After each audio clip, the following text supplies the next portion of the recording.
Everybody. Hope you had a good day today with the first day of the 8th annual UMD Environmental Justice and Health Disparity Symposium. My name is Dr. Sacoby Wilson. I am the director of the Center for Community Engagement, Environmental Health, and the organizer of this esteemed event. Really excited for this first day of our 8th symposium with the theme Energy versus Power. And we're going to close out the day strong. We started out strong. We're going to close the day out strong. And we have a great panel ahead of you. The theme of this panel is really about corporate action. It's a fireside chat. So this is going to be a little bit lighter fare. No PowerPoint today in this session, but corporate action on environmental justice and climate change. We need everybody at the table making sure that we're addressing environmental injustice, energy injustice, and climate injustice. And today we have a great lineup. So I'm gonna go through our panelists for the day. So we have with us Mr. Andres Jimenez, Executive Director of Green 2.0. He's a longtime environmental advocate. As Executive Director, he's a strategic thinker, a relationship builder, and carries an empathetic connection to the communities he advocates for. Most recently, he served as Senior Director of Government Affairs at Citizens Climate Lobby. We have Mr. Brent Harris, Vice President of Governance for Meta.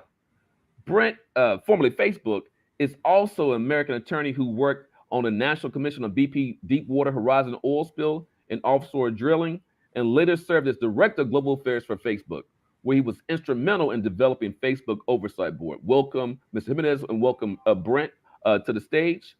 We also have Dr. Adrienne Hollis, Vice President, Environmental Justice, Health, and Community Revitalization with the National Wildlife Federation. She also was a lawyer, I forgot to say that. She's both an environmental toxicologist and an attorney. She has worked in environmental justice and public health arena for more than 20 years at the intersection of health, justice, and climate. So welcome, Dr. Hollis. We also have Eric Antico, Manager Workforce Development of Orsted. Eric is Orsted's Director of Workforce Development. He is an experienced program designer and worker advocate, specializing in skilled trades and the inclusion of disadvantaged groups in high mobility careers. He works to build racial and gender equity through mutually beneficial union, community, and employer partnerships. That's welcome, Eric. And then our last speaker is Mr. Jamal Watkins, Senior Vice President, Strategy and Advancement with the NAACP. He's also an alpha man, by the way. He currently serves in his role as Vice President. He previously led the association's efforts to maximize the African American community's participation and representation in our democracy as the Vice President of Civic Engagement at the NAACP. He previously served as National Outreach Director for the AFL-CIO. Okay, so those are our introductions. This is gonna be panel style. This is gonna be loose, but I'm looking forward to this conversation. So, first question of the day. Thank you for being here. I really wanted to get this conversation started. Like, what got you into climate change and environmental justice work? Tell us about yourself. Tell us about your work, and what brings you here to this conversation about climate change and environmental justice. Let's start with Mr. Jimenez.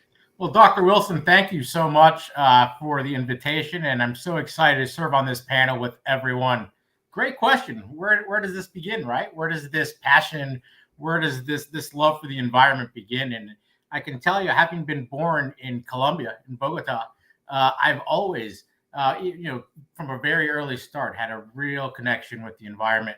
I grew up in West Virginia, spent 18 years there back in a time when you could go off on your bikes and go exploring and be home by dinner when it was dark. And it was a great time. There was fishing, there was exploring the woods and finding out what was around you, what the surroundings were with your friends. And that really just gave me an amazing understanding, love, passion for the environment.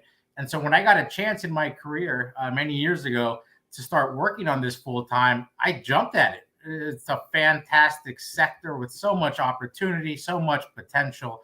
And there's, again, hitting on the potential part, we have a potential here to make this inclusive, diverse, and see how much we can actually change the lives of our neighbors and those around us, including our surroundings. Thank you. Brent, can you kind of please answer that same question? Well, I'm hearing a lot of parallels already because for me, when I heard your question, Dr. Wilson, I stepped back also to where I grew up. And so I was born in Oklahoma. later lived in rural Ohio, actually right near the West Virginia border, and had the same experience of, I remember when you could walk out of that back door to our house and you could keep going for a day and you could keep walking, and really got to know and to love the environment through that. And at the same time, it's hard not to be a part of these communities and really care about environmental justice. And so you had coal mines that were shutting down, you had the impacts on those communities, the health impacts, the job losses, and much wider environmental impacts associated with industry and what was taking place there. And so these things have been really important to me since my earliest days when I was just a little kid, and have been blessed to be able to spend my career focused on these issues, whether that was working in the Obama administration for the Interior Department, or later now bringing environmental issues into Meta. Thank you, sir. Adrienne, your thoughts? Sure.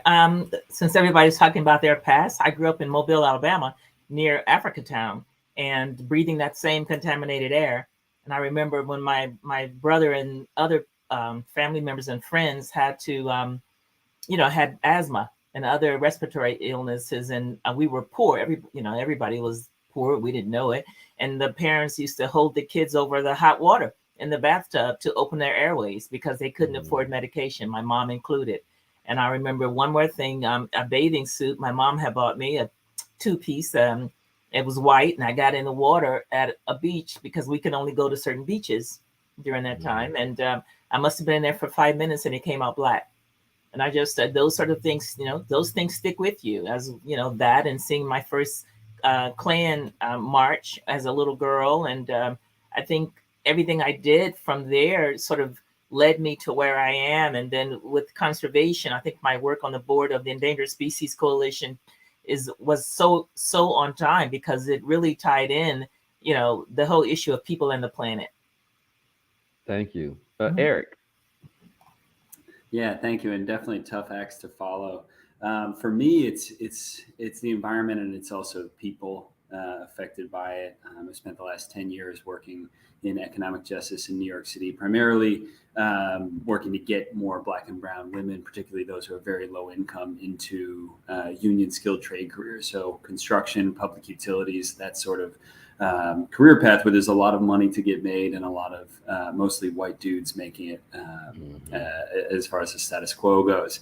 Not that we're not here to change that, but I think I would echo, everything that's been said already, and just add that I think there's, for me, there's this idea of, okay, well, there's environmental justice folks, and then there's union workers. And I think in general, the Venn diagram of the two of those communities is very, very similar. It's almost all one circle. You have a lot of folks who came through our program in my previous role who live right next to Big Bertha in Queens and are breathing polluted air every single day, going to a job site where, but for their union protections and PPE, would be breathing additional toxic air and having additional kind of environmental exposures, if not for the protection afforded to them by a workplace advocate like a union. So I'm really excited about what we're doing here in terms of clean energy at Orsted specifically. I'm excited to get into the real conversation, but I think we've committed to union labor across all of our construction scopes, and we're a big advocate for working hand in hand with labor to make sure that environmental justice is not just about let's get a certain group of people decent jobs. Let's get them decent, good-paying union jobs so that they can keep those jobs for themselves and their families. So with that, I'll turn it back to you all. Thank you. I'm gonna pass the mic to Jamal. What brought you to this work, sir? Well, first and foremost, brother Dr. Wilson, it is good to be in this space with like-minded leaders. The NAACP is proud to be in partnership with you and your team and the work that you're leading forward. My story and narrative is similar to those who have spoken before me. I come from the great state of California, the sunshine state, if you will, but I'm assuming all of you have been to Southern California, and depending on when you landed, if you look up, the air could be gray, it could be brown, it could be many different colors, but not always blue. And as a child growing up in California, in Southern California, being exposed to air quality days that were called bad air quality days, where you couldn't go outside and play because the news folks said its bad air quality didn't quite make sense to me as a child. But as I grew up, I realized that there were, hundreds of thousands of cars on the road burning gas and creating this gray brown sort of sky that we had to live with. And just like Dr. Hollis, I grew up in a family of asthmatics. I actually have asthma myself. And so making the connectivity that there was an industry in my home state that produced cars that helped to contribute to the brown, gray, unbreathable air that was in my communities that impacted my health, and that it was a cyclical thing connected to economic decisions long ago, really for me was my first entry point sort of organically into what environmental justice and climate justice really looks like and means. And as you continue to go throughout the country in the work that we do at the association, community after community, you see those same cyclical decisions being made, economically speaking, if you will, that impact the environment and climate and have a disproportionate effect on Black and brown communities. And so as a child being raised in that space and not understanding why I couldn't go outside to play and why I was wheezing and had asthma, now as an adult being able to connect the dots knows that there are choices that we have to make and better choices we have to make. So really a profound way to bring it full circle. Yes, sir. Thank you for that. This next question is for Brent and Eric. Critics have said that corporate America's commitment to environmental justice has been lackluster. Do you agree? Is there a reluctance to engage in the environmental justice conversation? No, this is a three-part question. I'm a professor, so I end up having like 4 or 5-part questions. I apologize. I'll try to summarize the next few questions. But what can corporations do in order to better address climate and environmental justice issues? To Brent first. Perfect. Well, thanks for your question, Dr. Wilson. And I will say in response to, is the commitment lackluster, that all I think we need to do is listen to the conversation even so far and step back and say that there's not enough action taking place today. And all we need to do is look at the headlines or look at the science and look at the information and say that there is so much more that is needed right now by corporate America, by governance, by governments, by towns, by civil society, and that everybody, I think, needs to step up more and take more action behind these sets of issues. And part of that is that we need to put people at the center of a bunch of this work and put people at the center of businesses, and we need to put people at the center of a bunch of our environmental commitments. So, in response to your question, is there more that we need to do? Is there vastly more action that's required? Absolutely, yes. And what are some of the types of things that companies can be doing? I think that there's a huge set of actions that companies can take.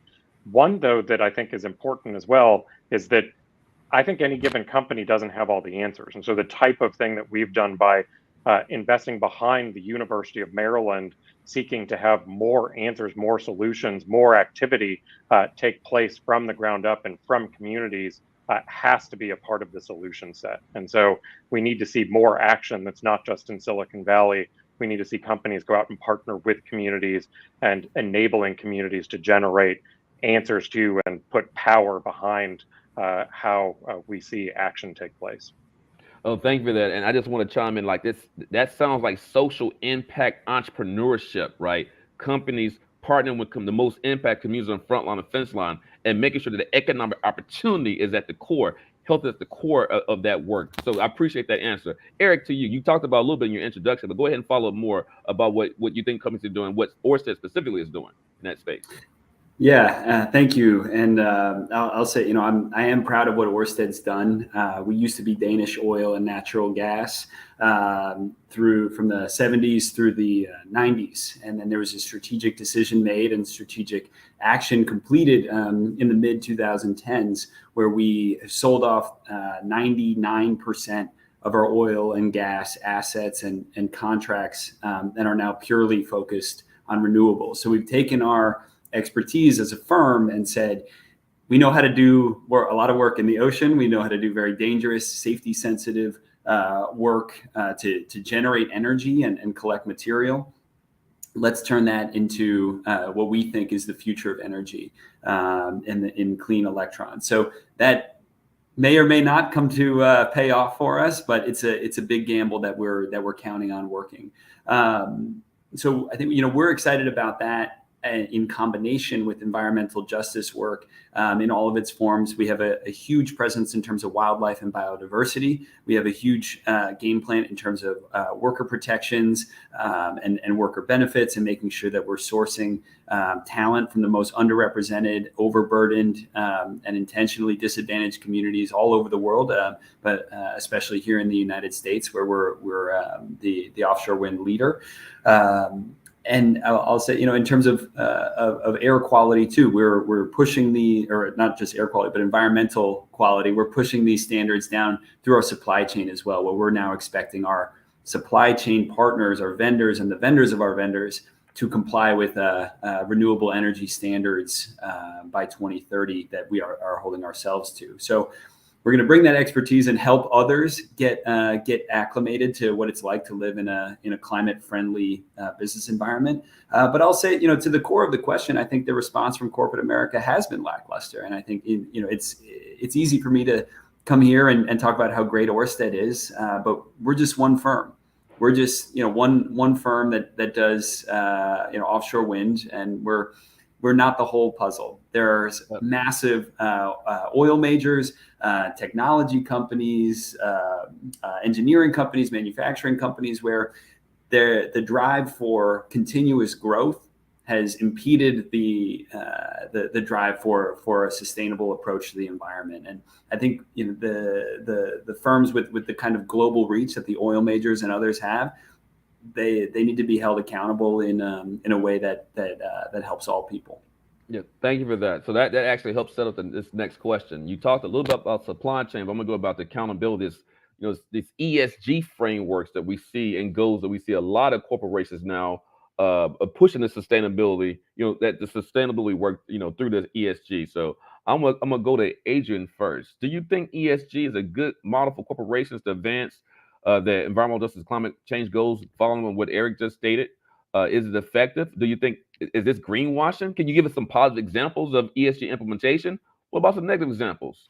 Are there other frameworks? I remember myself, I'm a professor. Way too many questions, y'all. But y'all just focus on the ones that are most important for your answer. You only got 2 minutes each. So, I'm a professor too, and I'd flunk you if you asked me those questions. Okay, so Dr. Hollis, what would you go first? Talk about ESG, Sure. Good examples and bad examples, and I'm gonna go to Brent after that. Go ahead, Dr. Hollis. Yeah, so I think that ESG could be a good framework. I think that it has its issues. I think that there have been issues around greenwashing, and there's a lot of opportunity for that because it's not regulated as it should be. There are no laws in place, no procedures in place to make everyone equally accountable. Some positive things I've seen. One I can think of would be, one negative, of course, we can talk about BlackRock, but I don't want to talk about that. One positive would be issues I've seen around the Green Leaders, the Green Sports Alliance. They do a lot of work to incorporate opportunity zones and the money that should be invested in communities. It doesn't work it hasn't been done in every community, but it's a start. Okay, cool. Thank you for that. Brent, you're next. You have the mic now. Perfect. Well, was very interested to hear the comments and perspective from Dr. Hollis, and agree that I think it is a promising framework, and that we're really, I think, in the early days of exactly what's possible with that framework, and how do you use it for transparency? How do you get accountability? How do you get clarity on what the commitments are that companies are going to make?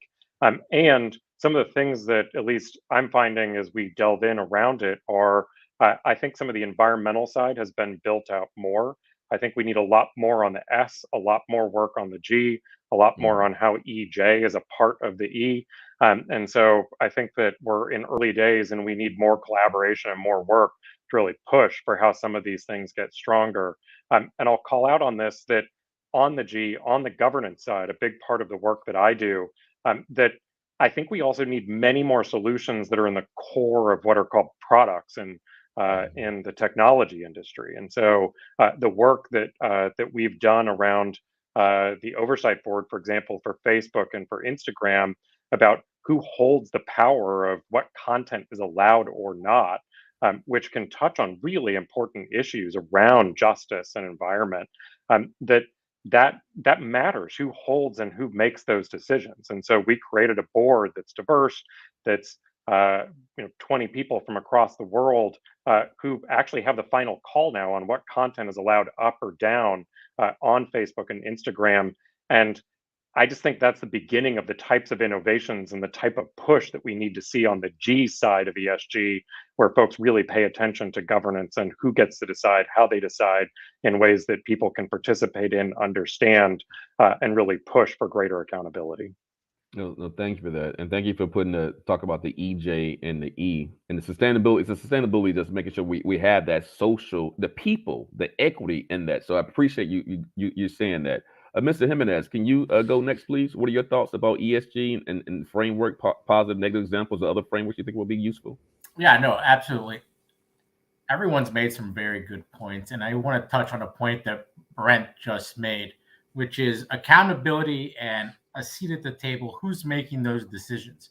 At the very beginning of this, we talked about that we need to have diversity, having a seat at the table. I say that we need to have diverse voices at the table. It's not enough to just have a seat. They have to have a voice. So when companies, when organizations are looking at who's making the decisions, who you're putting in those positions, it is critical that communities of color, leaders of color have a seat at the table, but also a voice, or else it's pointless. Anyone can have a seat, right? But they need to have a voice. They need to be able to represent the organization, the companies that they are there for. They need to be able to say, what we need is a culture change. Because until you have a culture change within organizations, within companies, everything else can go away. Until at the very foundation, you don't want to change the culture that's there, there will be no changes, and it'll be like a wet Band-Aid that falls off. Companies need to absolutely want to do this work. They need to understand why it's important for them now and why it's important for the future, not only of their companies, their nonprofits, but for the sector as a whole. So backing up, there needs to be a want for there to be a culture change, for there actually for change to actually happen. And I think that that is critical, and that's the foundation, and we can't go forward until we talk about that. Thank you. Jamal, can you answer those questions, please, sir? Yes, I would lift up that one of the comforting things about what's happening in the country and in the globe is that ESG investments, meaning individuals using the power of their dollar, is actually increasing. And what I believe is really moving companies to being more aligned with what consumers want. About 25% of investments now go to ESG companies. And when you look at the analytics, and these folks follow the dollars and cents, there's an economic incentive to think about environmental, social, and governance in terms of your corporate brand. The problem is Dr. Hollis lifted up, that a lot of these frameworks are relying on self-reported data from companies, and it's often backward-looking and delayed. And so the ecosystem of what governs ESG is really tricky. And for us, we're relying on companies like True Value or Just Capital, who have to use artificial intelligence or analyze the available public data, news and events, to come up with these scores that are sometimes uneven in order to calculate how well a company is doing in terms of their workers, in terms of the communities and their community engagement, working with their shareholders, their customers, and of course, the environment, and how a company really minimizes its environmental impact. But I will say that this is pushing companies in the right direction. A couple of shout outs, and I don't give corporate shout outs often, would be like for Salesforce, who really showed a commitment to fighting climate change by being one of 65 companies that have ranked high recently in this ESG sort of ranking rubric to commit to a science-based target in line with 1.5 degrees Celsius warming scenario. I'd also shout out Apple, because they have set a goal to becoming carbon neutral across all of its entire operations, including manufacturing, supply chain, and the life cycle of its products by 2030. Now, of course, we got to push on what the hell does carbon neutral really mean, and really get under the junk science to say, what does that actually turn into? But the commitment is at least a step in the right direction. Or companies like Costco, who I know announced a commitment to reducing harmful chemicals in their products that they sell by creating a new sort of chemical management process and policy. And the reason why I lift these examples up, because these, again, are self-proclaimed commitments. But what does it really mean when you think about the teeth and the metrics and the actual impact is something that the social part of it and the governance part of ESG has to kick in to balance out so that you truly get the results that we're aiming to. But I'm cautiously optimistic that ESG is dragging companies in the right direction and going beyond corporate social responsibility and DE&I sort of frameworks that in some ways have hit a ceiling.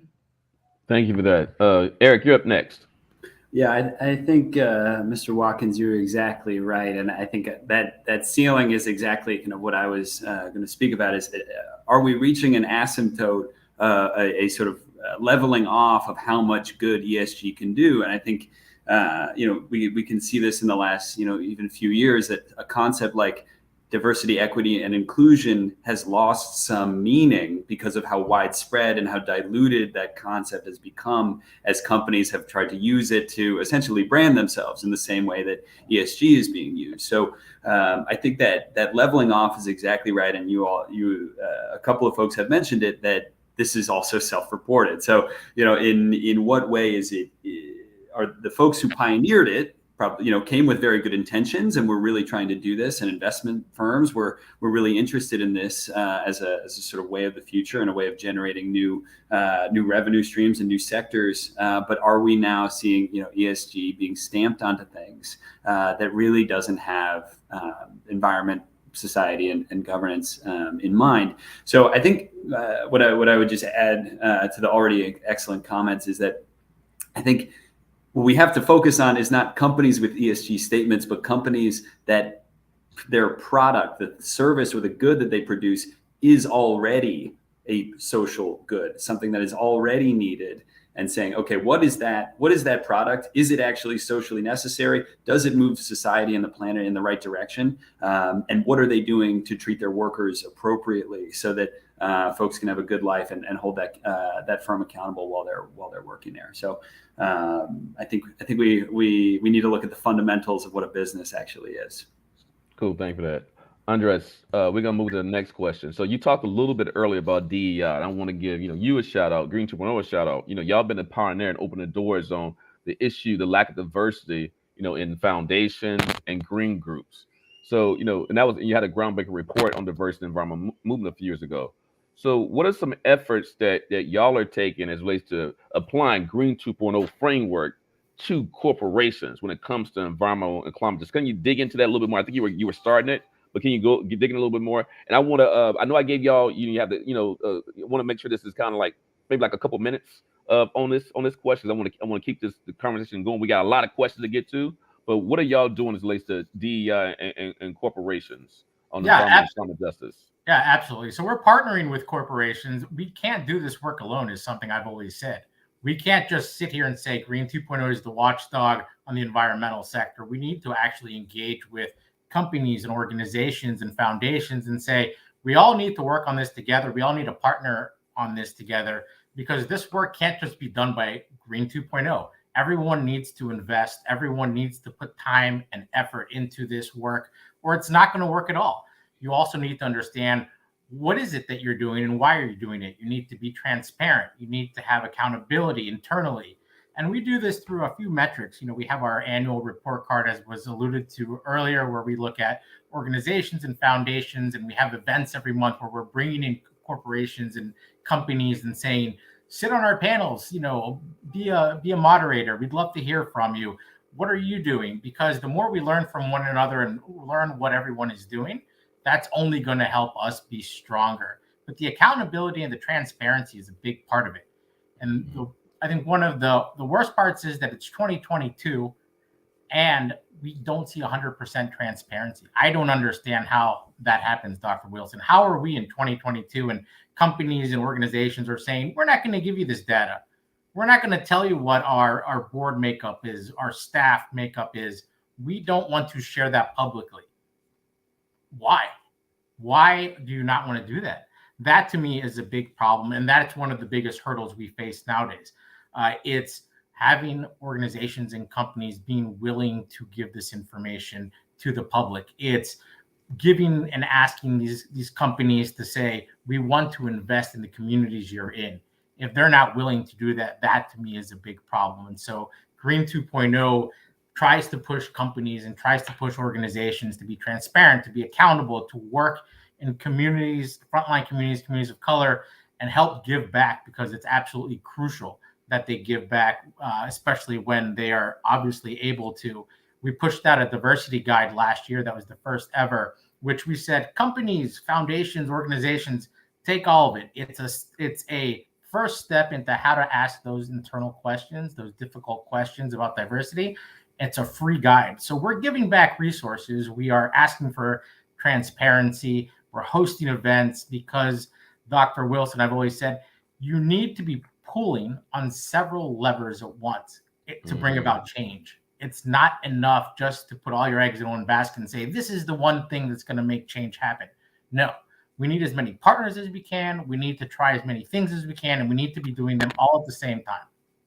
So thank you for that. And you made great points there about to have partners. You need to be partnering with corporations.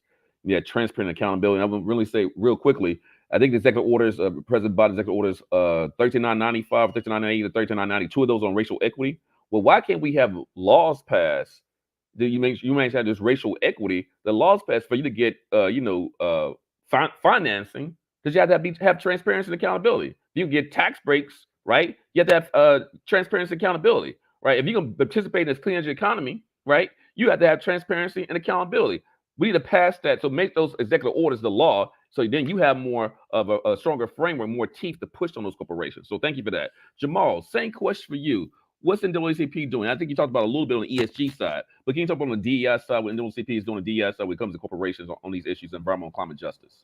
Well, historically, as an organization, because we are volunteer-powered, grassroots-centered, community-centric, our members really, community by community, do assessments of corporate actors as it relates to diversity, equity, and inclusion from the ground up. Traditionally, we would do these industry report cards where we would be assessing corporate actors based upon frameworks around how a company invests in its diversity in terms of employees.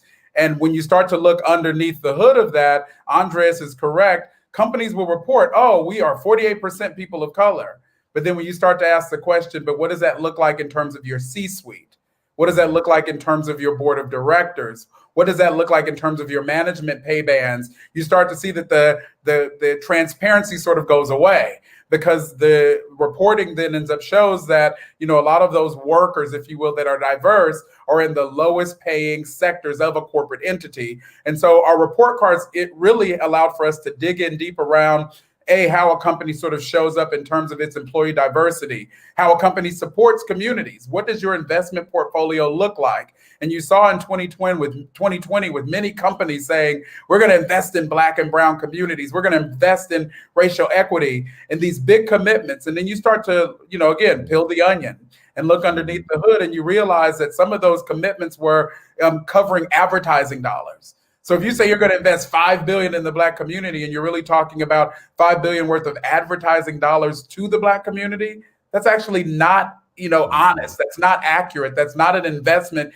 if you will. So how a company supports our communities is a thing that we're digging underneath the hood. We also are looking at shareholders and governance. And so we launched an ETF on the New York Stock Exchange to allow for social impact investing to really live inside of the civil rights movement, if you will. Because when you think about how a company governs itself and how it shows up in terms of an ESG framework or a DE&I framework, we want to make sure that our base, our consumers, and our investors can actually use their dollars to say, we're going to invest in those companies that are fully transparent, that are making the right efforts, and that are really dedicated to really growing diversity, equity, and inclusion. But at the end of the day, it's really a push and pull. And because we're a policy advocacy organization, we're going to continue to push and pull, because as Andreas lifted up, the transparency is not inherently there, because companies are not people, and the people who govern these companies 9 times out of 10 may not be aligned in the right way with the diversity and equity needs of our communities. No, thank you for that. Powerful. And I wrote down NAACP has an ETF. I didn't know that. So thank you for sharing that. That's a pretty cool way to start pushing for that change in the corporate sector. So now I'm gonna go to one of our corporate partners on the panel, Mr. Brent Harris with Meta. So you're a VP with a major social media company. There's a lot of responsibility on your shoulders. So this question is really long. So I'm gonna try to summarize, Brent. Can you discuss how Meta has been engaged in, sharing knowledge and information about climate change and environmental justice through your communication products? Can you talk about, what are you doing, to advance climate justice, through those products in the U.S. and around the world, right? And then can you talk about, what is your looking at? I think Eric talked about supply chain when it comes to your footprint, not just your core footprint, but with your supply chains, your vendors. What are you doing in that space as well? And then can you talk about some of your successful programs? I believe you have like some net zero work and a data for good initiative. So yeah, I'll pass the mic because again, too many questions, but go ahead, sir.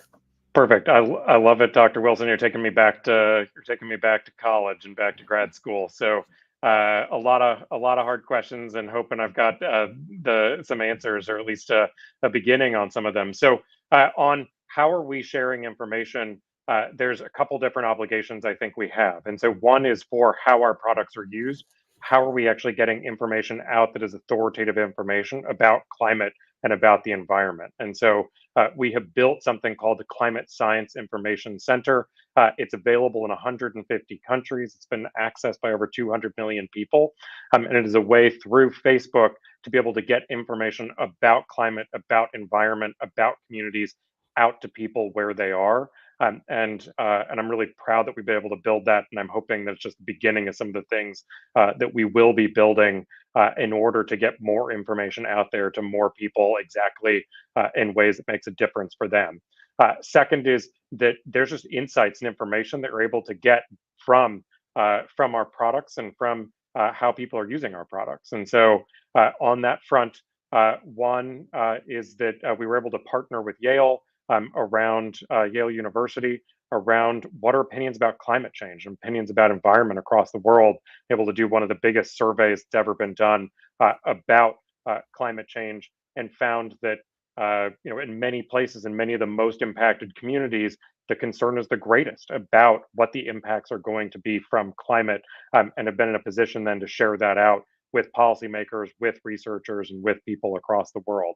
And then beyond that, have also been making investments in the technology side. And so partnered with Stripe, partnered with Shopify, and a $900 million commitment on carbon removal technologies. We're going to need more solutions given the pathways that we're on climate. And then on some of the other questions that you've asked, not only thinking about what our products can do in order to get information out there, how we can partner with organizations like yours, like Yale and others, so that we can get insights out of it, have committed to net zero by 2030 for our operations, also for, and have actually reached that for our operations, for our broader footprint as a company, and then have also committed to be water positive. So an issue that's incredibly important in the West, and one that broadly matters across the world. And so trying to get on the right footing on how we operate as a company in our own footprint. And a last thing, and want to make sure I turn it back because I'm most interested in hearing from the rest of our panelists and not from me, is we've also really been interested in what is our footprint in our own immediate community. And so entered a partnership called Partnership for the Bay's Future, did so with the Ford Foundation, with the San Francisco Foundation, on issues of housing and real equity in transportation in the Bay Area and in California, because we know that it matters who can participate in the job opportunities in Silicon Valley, and also how can you participate in ways that reduce travel, reduce some of the climate footprint, and give people access to communities that have historically, in some cases, been closed off. Thank you for that. Thank you, sir. So I'm gonna shift gears a little bit and go to back to one of our nonprofit partners. We have multiple nonprofit partners are on this panel. So, Adrienne, talk about National Wildlife Federation. I know you've been there for like 10 years. No, I'm sorry, you just started maybe like 2 weeks ago, right? But can you talk about what the federation is doing as it relates to DEI and why it's important, and then how is the federation evolving in your opinion, or is it evolving to be a model for advancing environmental climate justice? And then once you get done with that question, again, too many questions for you. go back to those examples of corporations that, and partners you believe are doing a good job in this space that we should be highlighting more, and we should try to replicate and scale up. Go ahead, Adrienne. Okay, so that's a lot, but thank you for asking me about National Wildlife Federation. And yes, tomorrow makes 2 weeks. So I can say this: when under the leadership of Colin O'Mara and with Dr. Mustafa Santiago Ali, have really been focused on incorporating equity across the entire organization, and that's a big deal. As Dr. Ali pointed out in a discussion he and I had, he was the first person of color VP that was hired by the National Wildlife Federation a few years ago. And of course, now he's an executive vice president, and one of his main goals is to incorporate to incorporate equity across the board. And as a part of that, it's having everyone understand the importance of equity, and that equity is an equality, right? And that equity is different from environmental justice, and what is needed to actually address problems in equity or to make the situation equitable. So we're doing a lot of work around that. And actually one of the reasons that I was so excited to come to the National Wildlife Federation, because they were making these inroads and actually, in my opinion, they could serve as a model for other nonprofit organizations because of the work they're doing around incorporating equity and environmental justice into their work. Because traditionally, as we know, when conservation and environmental justice were not normally linked together, when in reality, in my opinion, everything is interconnected. Now, the National Wildlife Federation has a policy, and while it's not formal, they definitely follow it in that we do in-depth investigations of corporations before partnerships are even developed. And this is one of the reasons for that is not only accountability that we've talked about earlier, but also to sort of decrease the chances that greenwashing is occurring, right? So you go beyond what people report, and you go into who their connections are, who their investors are, and you dig deeper. And so that's one of the big things with the National Wildlife Federation. And I don't remember the other part of the question, but I'm sure it was really good. What was it? No, it's fine. You're good. No, I want to save about 20 minutes for Q&A from the audience. So it is fine for us to continue to the next question. So we have like 13 minutes. And okay. So let me thank you for that, Dr. Hollis. I'm going to move to Eric. Oh, you want to go ahead?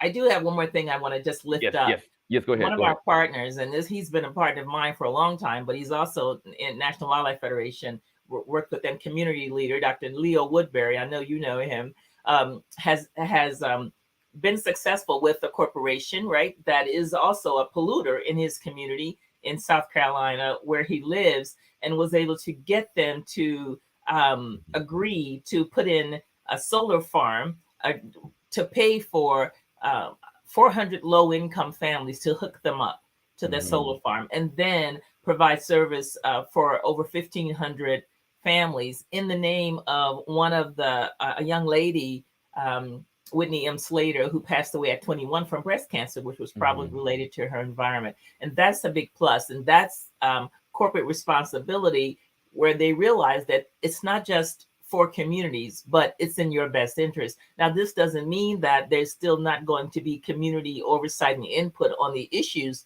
that this corporation is engaged in, and they understand that. But what it says is this is going to help us to develop trust and credibility when it comes to the decision-making table, right? We know that we can have a conversation with you.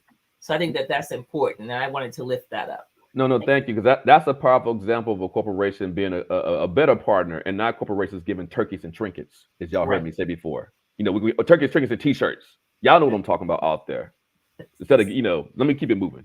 So I'm gonna go on to Eric for this next question. You kind of talked about it early on the workforce development, and that's just me to slow down a little bit.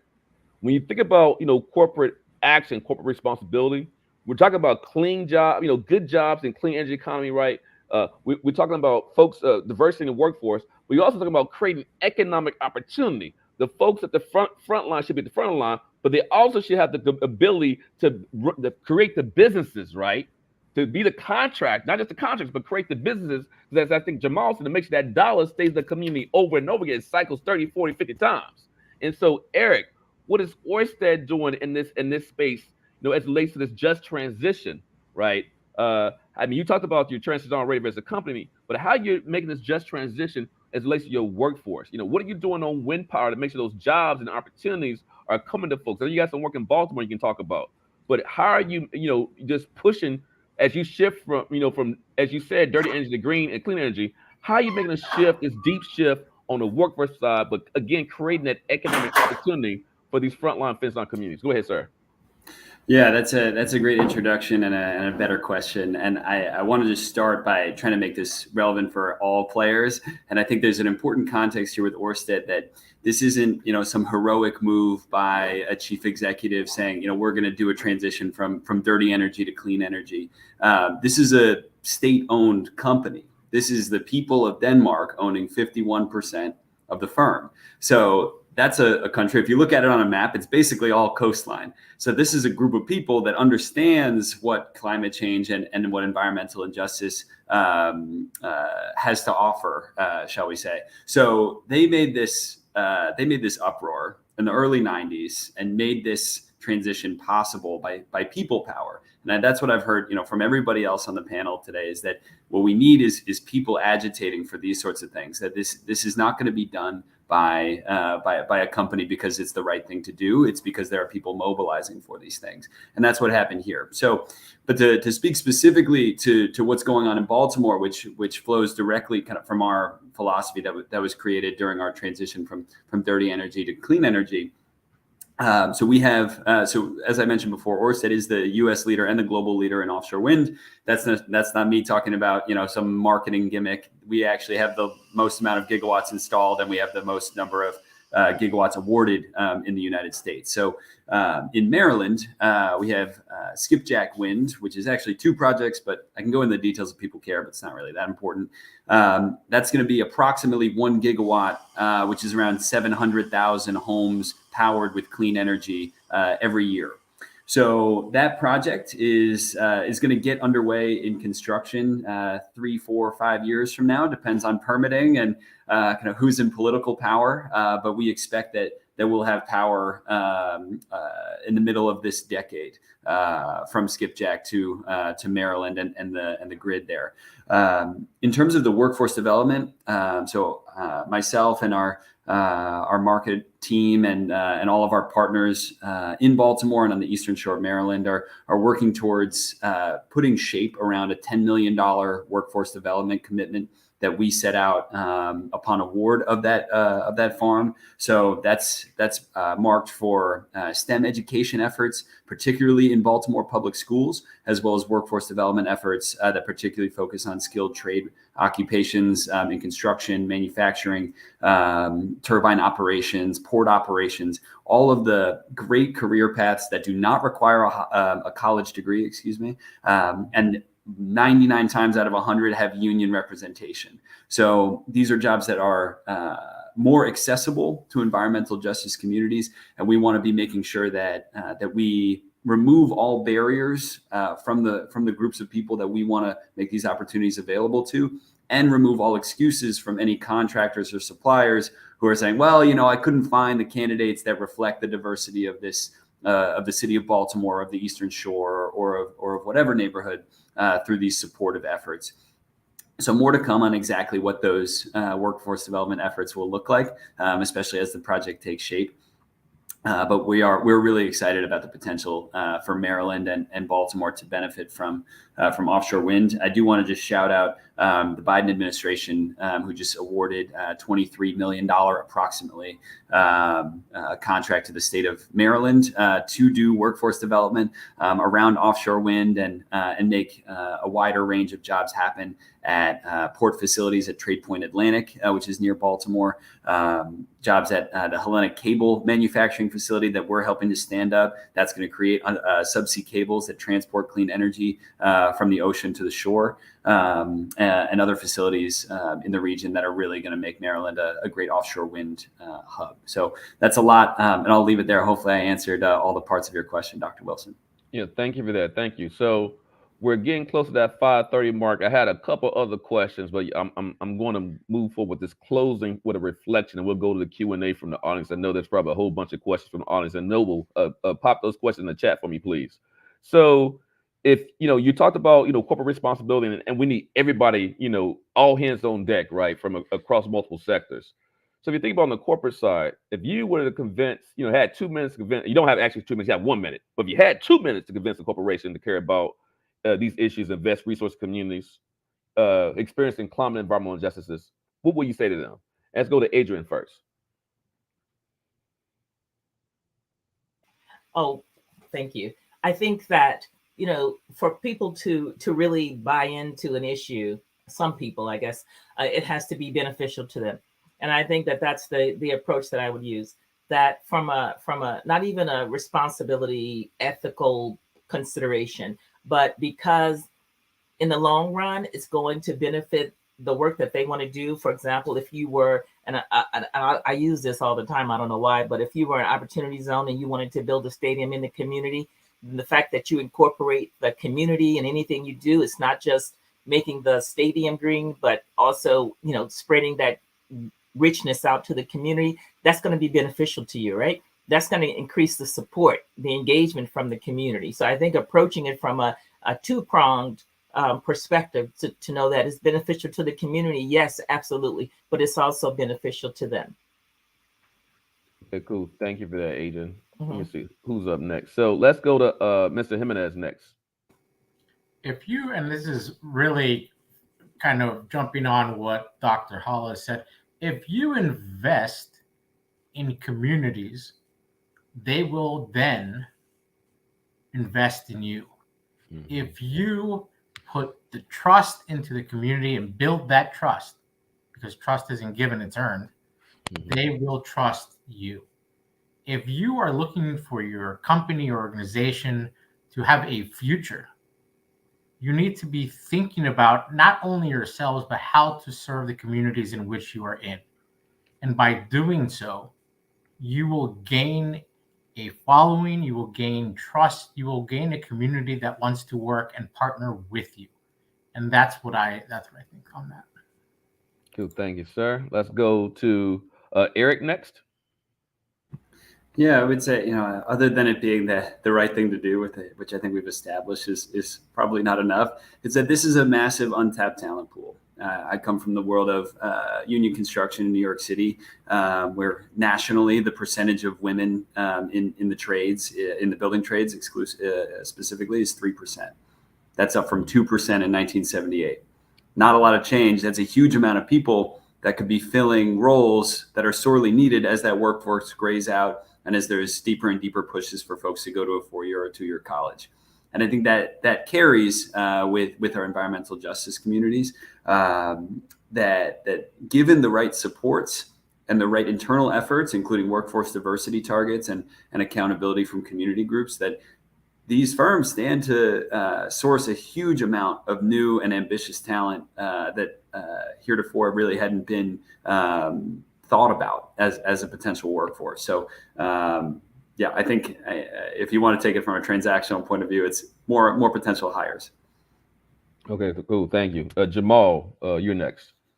Yeah, I would lift up the framework of conscious capitalism, a concept created by a marketing professor and one of the founders of Whole Foods, and that companies who have a higher purpose actually achieve high profit margins, but they're actually impacting the world beyond, say, the market and money, if you will, in terms of market share. That it's about stakeholder orientation, that it's not just your shareholders, but the communities in which your companies impact that matter, and making sure that all stakeholders' voices are at the table. And when you really show conscious leadership and a conscious culture around making sure that the company itself, that corporate enterprise, is really centering people, you actually have a company that will not only last and not only be profitable, but will actually make a difference in the community and in the lives of the people who work for the company and who are connected to the company and beyond. And so that is what I would argue is the best framework to approach this thing with, is that you can make a lot of money and still take care of the planet and take care of people.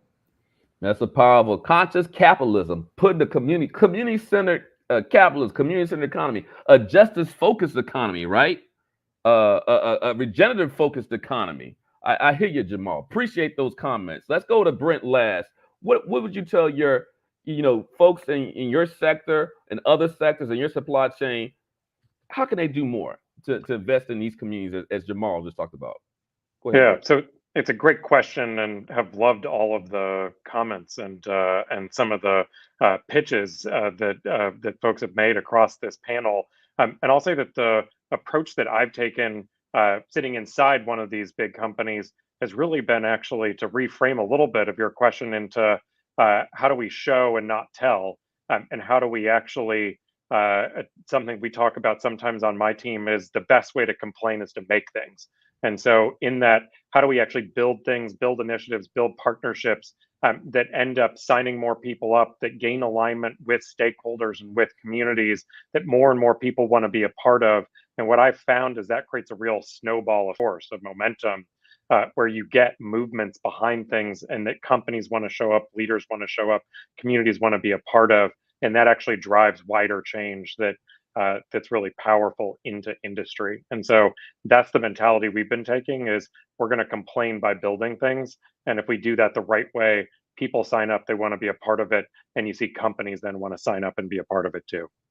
Thank you for that. So be a disruptor. So we need more corporations to disrupt, positive disruption, being a ripple in their sectors. Thank you for those comments, everyone. This has been a tremendous panel. I'm gonna stop talking and go to the audience questions. That's what I was trying to get us. I had a lot more questions, y'all. A lot more questions. So I'm glad I was able to summarize myself. But let's go to the first audience question. So, corporate ownership versus community ownership. So how can we help communities be more in this space? We act the knowledge corporations are beholden to their shareholders. So what can we do to make sure communities can be in this space, and how can we make sure we can, as bringing communities into space, we can integrate this concept of environmental justice also into the corporate sphere? So I kind of modified the question a little bit. Basically, how can we bring communities more into this space and this ownership model instead of having a shareholder model, a community ownership model? Who wants to go first? Who wants to chime in on that? I'll go first. Yes, go ahead. Everybody's so quiet. It's easy to, not easy, but I think the way to bring communities into this space, first of all, is to recognize I find that some companies still, some organizations still have the preconceived idea that they can bring a project to a community. And we need to change that. We've been talking about that for a long time.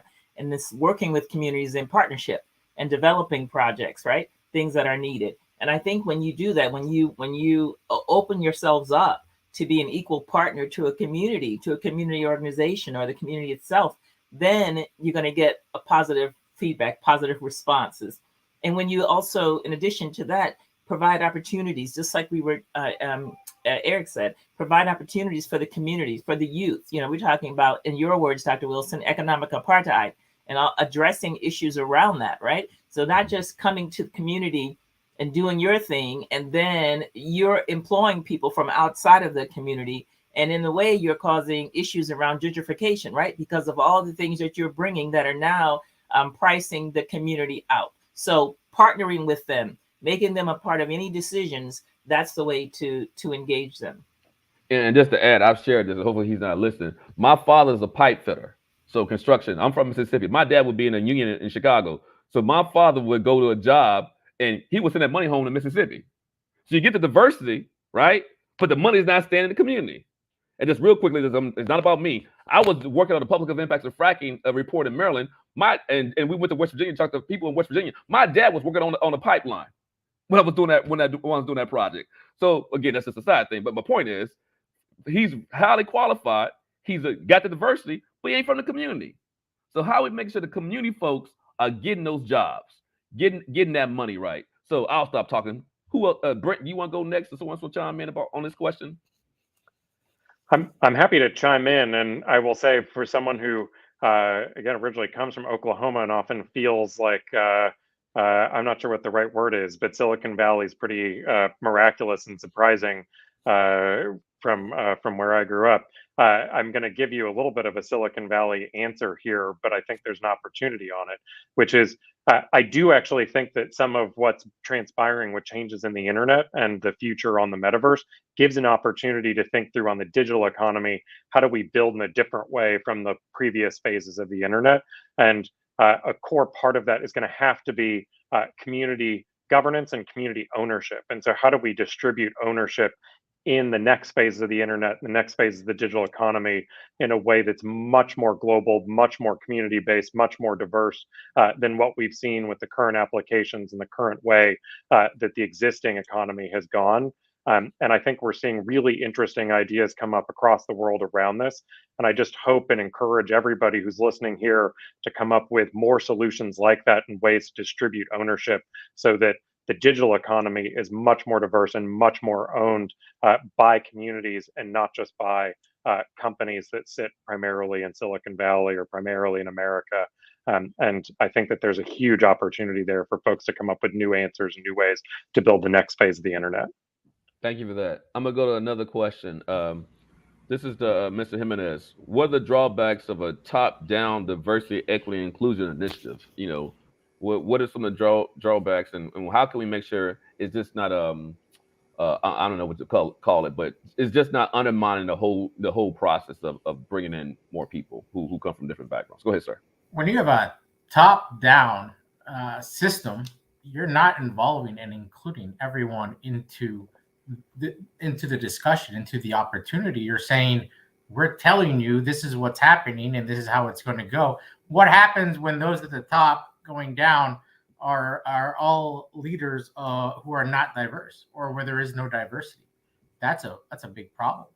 And so I think that we need to make sure that we're looking at incorporating and bringing everyone to the table that we are listening to and learning from, because a lot of times one of the biggest and hardest parts is listening, right? And we're listening to others' experiences, others' background. What have others been through? And I think that we've always had a very hard time, I'll focus it on this in the environmental sector, listening and wanting to learn, not just talking to. And so I think we need to make sure that we are listening, we are learning, we're giving opportunity, and we're making sure that everyone has a voice and is included, or at least has the opportunity to give a voice and an opinion. Thank you. Jamal, you want to chime in on this question?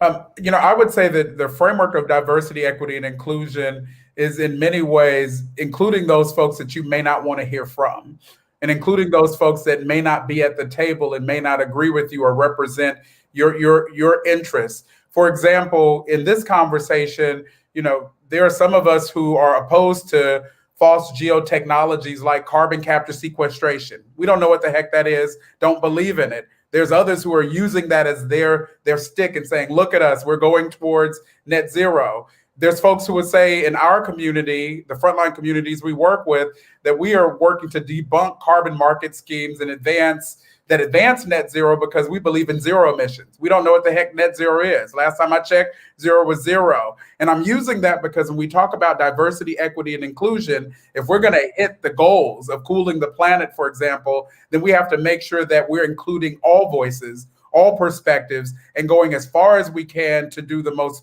radical things that center people and human beings in the best way. And so that applies in this D&I framework, that if you're not making sure that the least of these, if you will, are included in your corporate hierarchy, in your corporate decision-making, in your corporate visioning, then you actually are missing the point of diversity, equity, and inclusion. It's not a position and a box that you can check. It's actually a culture shift that has to be fully integrated. Yeah, thank you for that. And you speak to, again, for those who don't know, the foundation, in my opinion, for environmental justice is the 17 principles of environmental justice, codified at the first People of Color Summit in 1991. With the anniversary, the 31st anniversary, is the 32nd anniversary is coming up. 31st anniversary, I can't count this year, right? So you think about principles 5 and 7, communities speak with their own voice, right? Really, self-determination. And when you speak to the fact that we got to make sure the frontline fence-line communities are engaged in all stages of this work that we're talking about. And so that's a powerful point that you made. Let me go to another question. I'm going to go to Eric. So you talked about good union jobs. and we got a question about how can we make sure, you have this whole thing about this blue-green alliance, right? How can we make sure that blue-green alliance, maybe I go this way with it, Adrienne, includes black, because I want to get the environmental justice. So blue-green-black alliance maybe doesn't sound right, but how can we make sure the unions match up with EJ, that the principles of environmental justice, when you talk about jobs and these good union jobs, that's integrated. And I think there's been some poor connections in some spaces between union movement and the environmental justice movement. Go ahead, sir. Yeah, I think that's very well said. And you even preface this with the story about your own father, who is a member of the building trades and is building pipelines which have extreme environmental injustice consequences to them. So I think I want to acknowledge that, to say that this isn't some easy layup to say, hey, unions and environmental justice is the same thing, because it's not the case. And there's been a lot of tension, particularly with the building and construction trades unions, who are a major player in greening the planet, with their past history in particularly Black and Brown communities, Indigenous communities, and their role in pushing for things like pipelines. But I think with that said, if you look at the working class in this country, it is overwhelmingly women, it is overwhelmingly Black and Brown folks. And if you look at the major unions, particularly in the Northeast, where union density is highest, and particularly in Maryland, the major unions are teachers unions, service employees unions, public employees unions. And these unions are overwhelmingly Black and Brown folks and overwhelmingly women, who are at the forefront of living near major interstates or living near power plants. So I think there is a narrow vision of what a union worker is in this country. And I think there's a narrow vision of what a working class person is in this country. And I think there's a lot of media around which is which. And I think, if you close your eyes and think about those two groups of people, you'll probably imagine a very certain person. That is not always the case, and frankly, usually not the case. So I think the power of the labor movement in this country, though much diminished in the last 40 or 50 years, is on the upswing. And you see environmental justice taking forms in the workplace that is basically saying, we reject a negative workplace environment, and we reject being subjected to a home environment and an environment for their families that they can only afford because of their low wages in that workplace. So I think seeing this groundswell of labor activism at different companies, particularly Starbucks, Amazon, and others, where they're saying this is not enough, and that they need to be mobilizing around environmental justice issues as well. And I think if we're centering kind of the well-being of people, then we're solving their material needs. And I think that's the power of the labor movement to do that. There was a prior question that I think aligns very closely with this, which is about how do we get youth excited about green jobs? I think in particular, this is part of this same question, where the background that I come from in helping a very underrepresented group of people get into a construction career means that you have to reframe what a construction career is. If you cannot be that, if you can't see that career, if you can't see yourself in that career, then you're not going to be in that career.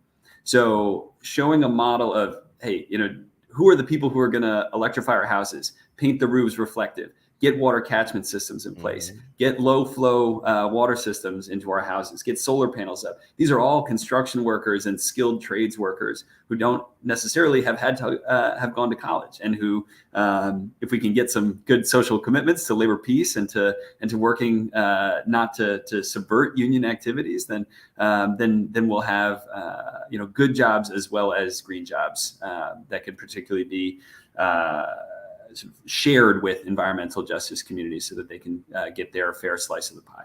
Thank you. I want to say something real quick. I'm going to pass the mic to Dr. Hollis to talk about National Wildlife Federation's work in this space.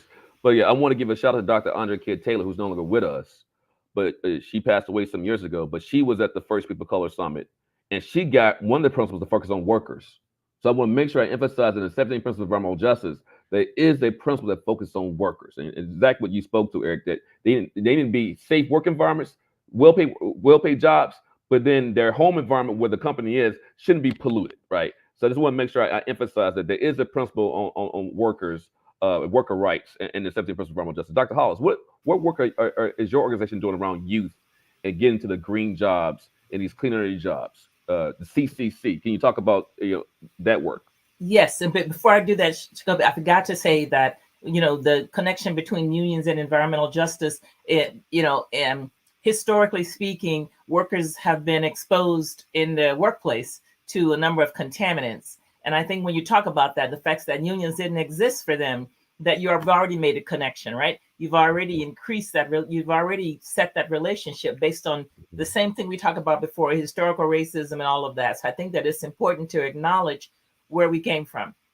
The fact that these workers brought this contamination home and then spread it to their family when the clothes were washed or when they hugged their families, that all of that is something that we need to acknowledge and address. And when we talk about unionizing and unions, to explain to those members of the union about what was and what can be. And it's still happening when it comes to certain agricultural work in certain sectors where they still bring those contaminants home and still been exposed and not having the worker protection. So go ahead, Adrienne. Go ahead, exactly. The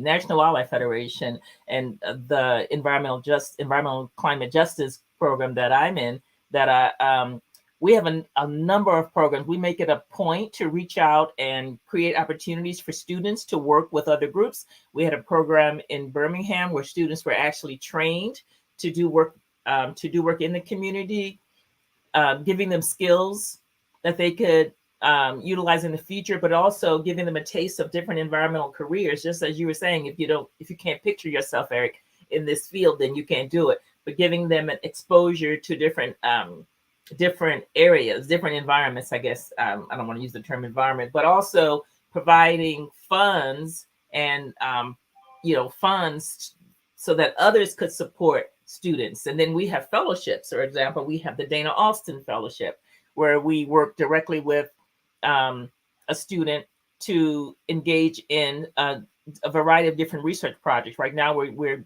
working on social media and communication issues. But I think that working with youth is one of our pillars, particularly for the program, but not only for the program. And it's something that we believe in because these are our leaders. And I'm not going to say our future leaders because a lot of them are leading right now. And so getting them engaged and hearing their voices, as I told someone yesterday, is very important and impactful because they have a different way of thinking and a different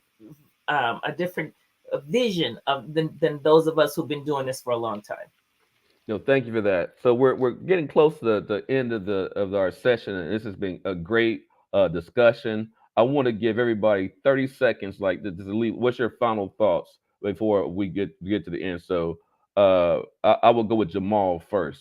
Can you tell us your 30 seconds, your final thoughts, but what we need to do as relates to corporations and as partners with corporations to advance environmental justice and address climate change? Go ahead, Jamal.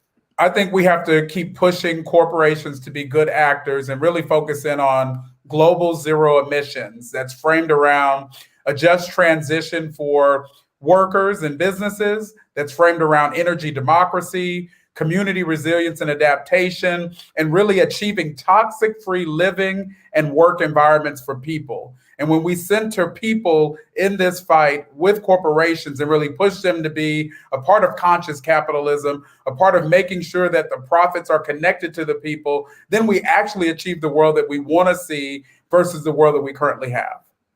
Thank you. Let's go to Brent next, please. Perfect. I'll build on that answer. And one of the things I think I hear from it is we need to connect more concepts together. And so we need people and profits that work together. We need people and environment, and these things can't be in tension. And we need to build solutions on this, and we need to do so in a way that's from the ground up, community first. And so we need partnership from a bunch of you, an effort by folks inside of companies, inside industry, and across our youth and our leaders today. So that we see more progress that's faster around a bunch of these issues that we care deeply about. Thank you. Let's go to Eric next. Yeah, thank you. And I just, first up, I want to appreciate you, Dr. Wilson, and all of the panelists here and everybody who's attended. I think this is part of the work is attending and engaging. I just want to sort of talk about current events real briefly, that we do have, the largest ever climate package about to go to the president's desk probably next week is what I've heard. And we cannot say, great, we did it. We have to say, great, that's amazing. Now what's next? That we can't sit on our laurels and say that, we got $370 billion allocated to a more clean and sustainable and just future. We have to say, okay, well, that's great. Now let's build on top of that and make a plan for what we're doing in the next 5 years to expand that.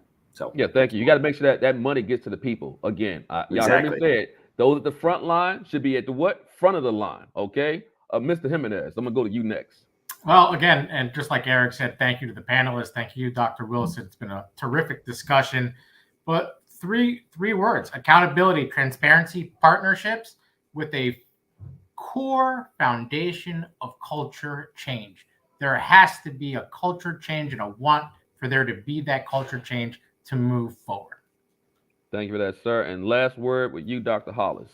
Well, I was going to say accountability, but I was thinking in terms of policy development, that we need to have, more policy around issues of corporate responsibility. We need to have guidelines in place and regulations so that we make this engagement more uniform and more transparent, and that we can actually follow what these organizations, what these companies are doing, right? And hold them responsible for that, for their activities. So more policy development and more regulatory control. So we got to put in more energy to get that power for the people. There we go. I'm going to connect it back to the theme, y'all. Okay, to close out, y'all know I'm still excited. I've been here all day long. I appreciate all these panelists for sticking with us and being part of this powerful conversation.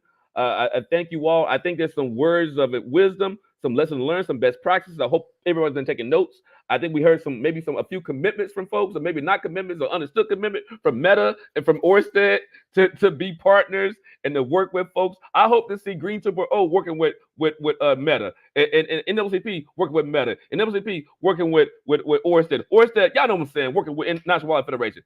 I did this combination for a reason. It wasn't by accident, y'all. It was on purpose.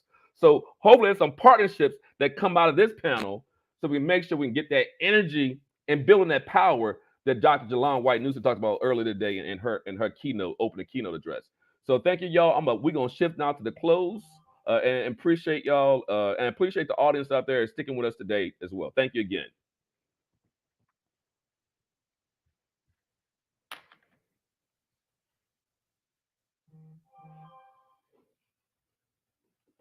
Okay, Noble, push us to the close, Noble. And thank you, panelists. Yeah, thank you all. It's been fun. Thanks, sir. So this has been a great first day of the symposium. I hope you enjoyed all of our great sessions. We started today just with talking about the history of the symposium. This is the 8th one. We had Jalon White-Newsom getting a great opening keynote about not just energy versus power, but needing energy to build power. We had Dr. Sharonda Buchanan talk about her work with Health and Human Services, the lunchtime keynote. And we had numerous sessions today with federal agency officials. We had indigenous perspectives today. We had perspectives about energy justice fights. When you talked about Kresge Foundation and some of the great work that's happening there, sessions around air quality work that's happening around the country and making sure community voices are heard. NEPA, Title VI sessions.